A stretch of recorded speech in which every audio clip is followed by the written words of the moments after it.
Yeah, and then of course our food is better than Less yours. Still good, but just not as just good. less than.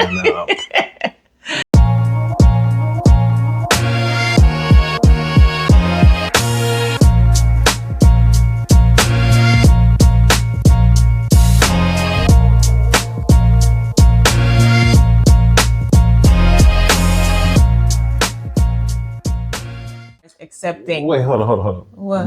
You asked what we liked about the other culture in terms of food. Yeah. What about what we don't like? Was that one of your Oh, questions? you know what? Yes, let's do that. Let's do that. Yes, I forgot about that. Go ahead. Go ahead. Well, I gotta go first. I want to hear. I know what it is going to be. I'm pretty sure I know what it's going to be. Listen to this disrespect, son. Whatever. Okay, so I don't enjoy black cake. I just don't. I don't know what it is. It's supposed to be some type of fruit cake or whatever. Ground up the fruit. Yeah, I just don't. I don't know. And I remember the first time I had. So that's that. And there's another one. Yeah. No. What's the one? The yellow one. You eat it with with saltfish. Dumpling? No, the ackee. When I first had ackee, now I don't mind ackee anymore. But when I first had ackee, I didn't know it was ackee. I thought, oh, it's some fried eggs. So when I first had, I was like, what is this? I was so taken aback. So for a while, I couldn't stand it because I was like, it was like so disrespectful. Yeah, it was like, how dare you look like eggs and then not be eggs? But then I'm perfectly fine with ackee. But yeah, I'm just not a fan. I've tried several times. You have tried. I'm just not a fan of it. I don't. Which I don't mind. This is more for me. I really don't mind. Give her a hard time, but I just be joking. You know? And I also don't really do the bun and cheese thing. Oh, I love bun and cheese.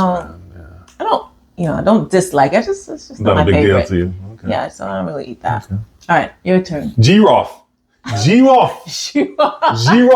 Yeah. It is the bane of my existence. So giraffe, we'll maybe put a little picture up there. Giraffe is a little seasoning clove with a little stem on it, and it's fine. I don't mind it as a seasoning. Mm-hmm. What I don't like is when the whole giraffe is in there. Let's say we're making black beans, and it's black, and that's why I can't. You can't see it. I can't see it. And every time we make it, you would say maybe you've cooked with like 5 of them. All 5 of them end up in my plate. I tell you, I attract the giraffe, so I don't like that. Like it, yeah. I tried. I think you complain so much that at one point I think I tried to stop cooking with it. Yeah.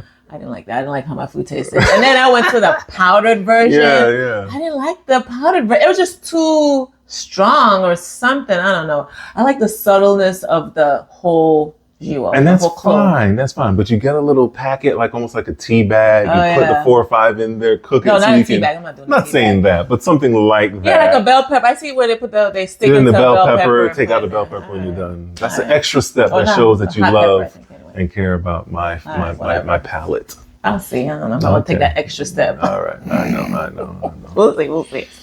All right. Thank you for that reminder. All right. Next. What was I saying now?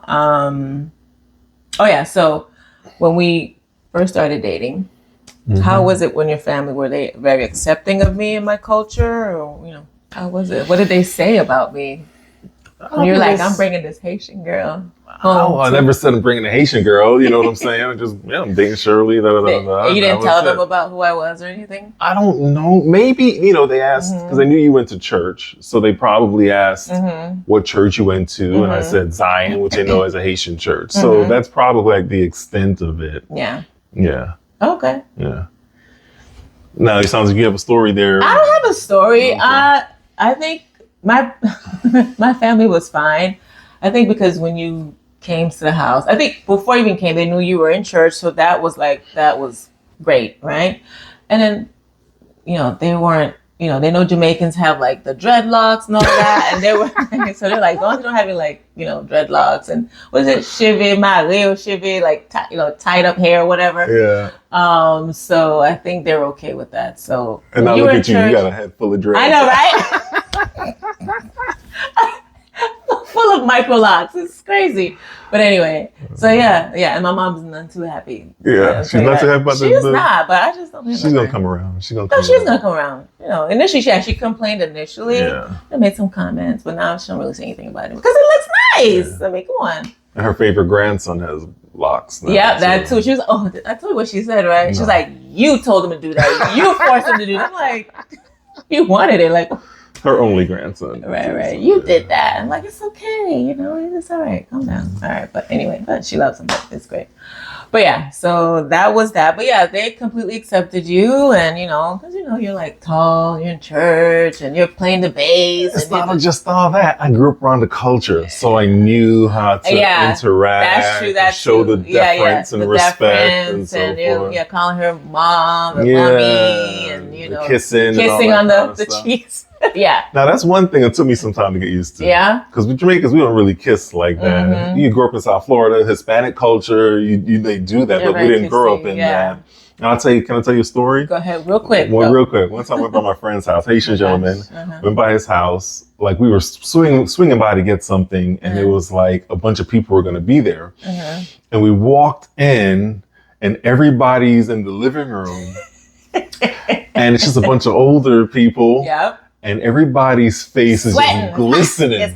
They got the AC set on like 80 degrees or something like that. And everyone's just glistening. And I'm just saying a prayer. Please don't go around and kiss all these 20 people because I know I'm just going to break out. Like, there's just too much sweat going on. So he just went in there and said hi, gave everyone a little dap. I was like, thank you. I'm like, hi. Went to the kitchen and we bounced. But that was like my biggest fear for a while. So it's no big deal now. Anyway. Culture. That's what you got to do to show respect. Yeah. All right. Okay. So, yeah. Just fix your mic. Yeah. Oh, okay. Thank you. Hopefully it's sounding all right. Yeah. Okay. Yeah. So, yeah, they completely accepted you because you were in the church and you greeted them, kissed them, and showed deference. Okay, good. All right. Next. Okay. How has us being of two cultures, our marriage, affected our children? Whether good or bad, what do you think? Has it impacted them in any way, having one parent from one culture and another? I don't know. I would hope that it will make them more open just to different cultures. I think so. I would think that. I think so. I think it has. You think it has? Yes, yeah. Absolutely. So hopefully it's been a positive experience for them. Yeah, I know my kids have complained to me on multiple occasions that they don't know Creole and it's my fault, which this is true. It is my fault, but it's hard. You don't speak Creole, so it's just remembering to speak to them in Creole when they're little, and having a husband who doesn't speak. It's not easy. It's not easy, and if I could go back, and I would definitely try harder, but it just wasn't in the cards. And listen, these kids were born in Houston, Texas. Okay, so why you say Houston with a southern accent? You said Houston, Texas. Right, that's how you gotta say it. Right, that's how you gotta say it. Not a lot of Haitians there either, so it was very, very difficult. I got you. Had we stayed home when we got stayed in South Florida when we got together and got married, then it probably would have been a different story. Because I had my sisters, my mom, and other family around, but it was just too difficult. All right. I didn't remember. So they complain about that every chance they get. I know my daughter tried to learn Creole on Duolingo, so I don't know how. I think she stopped after a while. But that's because she went to a school that was predominantly Haitian, and sometimes when you have that language barrier, you're getting kind of left out of the jokes and the things. So anyway, that's how it's impacted them, I think, at least. Kind of negatively, somewhat. So I think we need to wrap this up. What advice would you give to someone who's seeking to marry outside of their culture, or marry interculturally? Interculturally, yeah. I don't know. I don't have anything ready. What do you think? Just say be open. Listen, this ain't like cross racial lines, all that type of thing. We're very, like I said, we're very similar from the Caribbean. Yes. Our foods are seasoned, except for the rice. I don't know what I'll be doing with rice. I'm sorry. Our rice, when you cook Jamaican rice with the coconut milk and you put the seasoning, the proper seasoning in there, it tastes plenty good. Having said that, Haitian rice, it's good. Yes. It's very good. Yes. Right. We season everything. Anyway, so open mind, right? Yeah. What else? Be open, and I don't know. I think that's really it. Just I don't know. It didn't really affect us too much. Yeah. And again, we're of the same faith. So that really helped out. I know. The biggest thing is probably just the language. The language thing. Probably. But that's really it. Yeah. And then, of course, our food is better than yours. Still good, but just not as good. Just less than.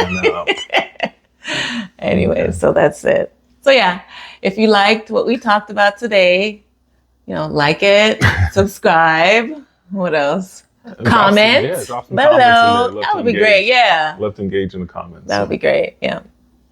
All right. So that's it, guys. Thank you for joining and watching. See you next time. Bye. Yeah.